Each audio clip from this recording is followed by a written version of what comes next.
We back with DC strats for Super G.A.P.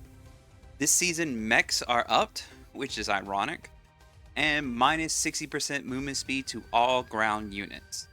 I will be going over the mechanics of the fights, some tips and tricks, and I have a Jake and non-Jake team to show you. All of this will be timestamped, which you can find in the video description. So let's go ahead and check it out.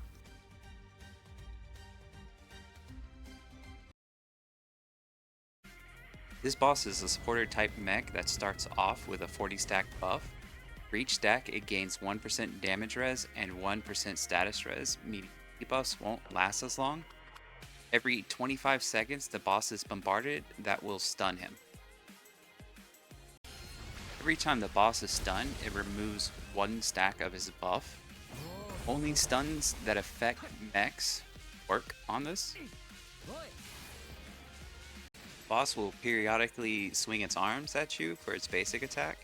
This attack only has 2 valid hits, but it actually has a rather long range. Boss's special, indicated by the blue bar under its portrait, has 5 valid hits and will knock units airborne if they do not have hit stun immunity. Funny enough, this special has an extra mechanic in which if nothing is in melee range, it will pull all units towards him.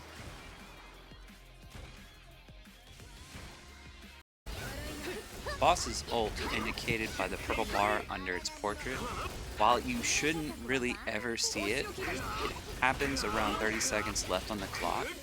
It has 10 valid hits and will more than likely will wipe your team.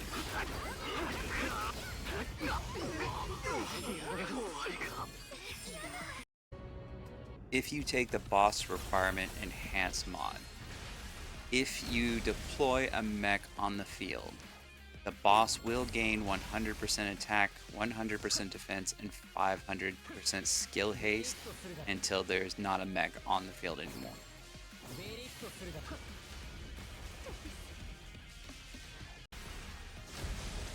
If you take the boss pattern enhanced mod, this will give him an additional 40 stat. Time for some stats for nerds.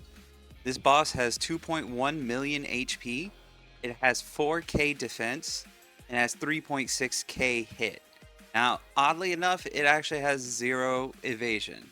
Now, what all this means is that any unit that wants to dodge it is going to need at least 1,926 or more evasion, but everything can surefire it. You don't need to worry about hit.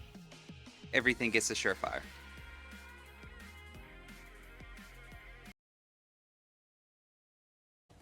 We're going to go ahead and start off by deploying Jake, getting him right on top of the boss as soon as possible, deploying Linjian in the back, and deploying Rebecca about in the middle. Now, it's going to take forever for her to walk up, and I'm doing this because her buff when she's special only lasts 15 seconds, so I'm trying to get the timing for during my burst phase, so it may differ depending on how much skill haste you have on her or not.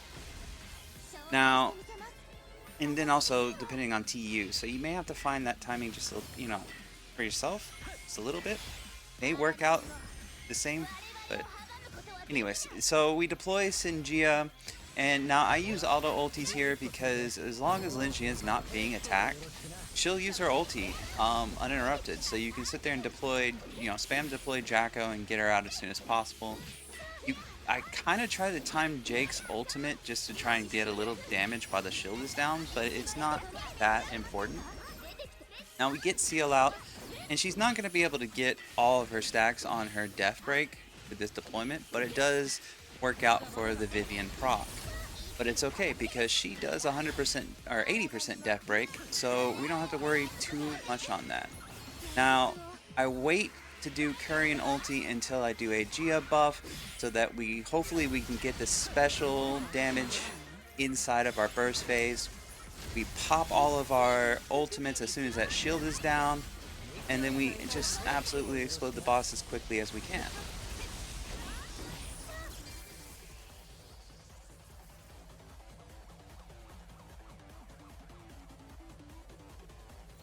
Now, unfortunately, these numbers really don't tell us much of anything because the shield absorbs pretty much all of the damage that is dealt until the burst phase. Mods I'm using for this run. I'm taking 100%. I'm taking the 50% to attack, minus 50% HP, minus 40% A speed, minus 40% skill haste, plus 50% boss HP, plus 50% enemy attack, deployment resource, minus 30%. We do not touch the pattern enhance, and we take the special requirement activated since we are not using mechs. For this team, I'm running New Detroit with Vivian Operator. And the gear I'm using for Jake Walker, I'm going full Swift A speed. Lin Jian, I'm going full tank CDR with 72% skill haste. Sinjia, I fit as much skill haste as I possibly can on her, so she's at 80% while being tanky as well. For Rebecca, I'm using ult amp damage. Now you can sit there and use double anti-support, double attack. You could also use Volcano, which you'll see here in a minute. Stack as much anti-mech damage as you can, anti-ground damage, anti-support, ult amp. Jacko, as you can see, I'm running the Volcano set with an anti-support set. Like I was saying, you can sit there and stack anti-mech damage with anti-support, anti-ground. You want to sit there and put into her ult if you're using Volcano for the first subline. Range damage, no, range damage won't work. You'll need melee damage for her. Seal, I'm just going full CDR because we want to get that ulti as soon as possible. You can alternatively actually use A speed. You'll get the full stacks of her passive, but you won't be able to get her ult off in time. Korean, I'm going double attack, but obviously the same rule applies for the other DPS. Volcano works, anti-support works, crit damage could also work. We're just taking whatever damage lines that we can sit there and afford to fit onto Korean. And Dorothy's gear doesn't necessarily matter too much, but you could honestly put the same type of gear.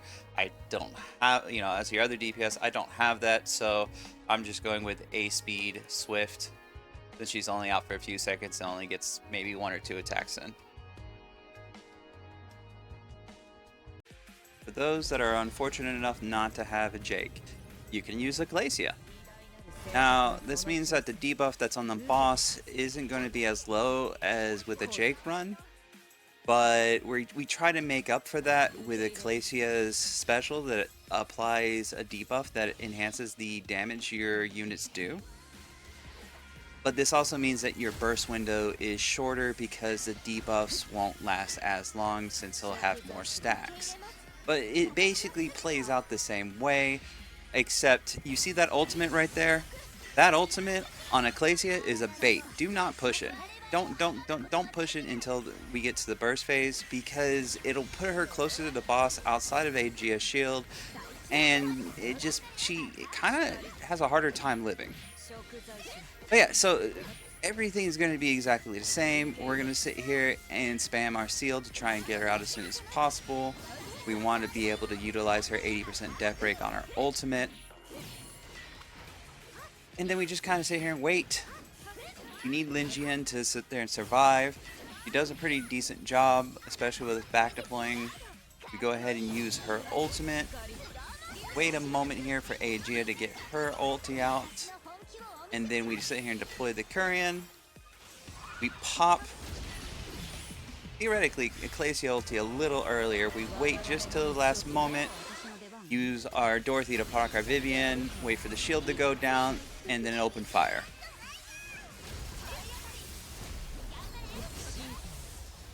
It's a little slower. It probably could be just as fast. But the timing's a little tight and there is some crit RNG. So with that, again, damage numbers don't mean jack shit this time. So for this team, I'm using the exact same mods as the Jake team. where I take minus 50% attack, minus 50% HP, minus 40% A speed, minus 40% skill haste, plus 50% boss HP, plus 50% boss attack, minus 30% deployment resource gain. We don't touch the pattern enhance, but we do take the special requirements. Now, as for gear, ships, and operator, I'm using exactly the same things as in the Jake team. So for time's sake, the only thing that's changed is the fact that I'm using Ecclesia, and I'm running her on full Mage CDR, 76%. Thanks everyone for watching. I hope this helps you improve your scores this season. For those of you that don't have Jacko, you can use Eve, but Jacko is a collab character, so I would get her as soon as possible.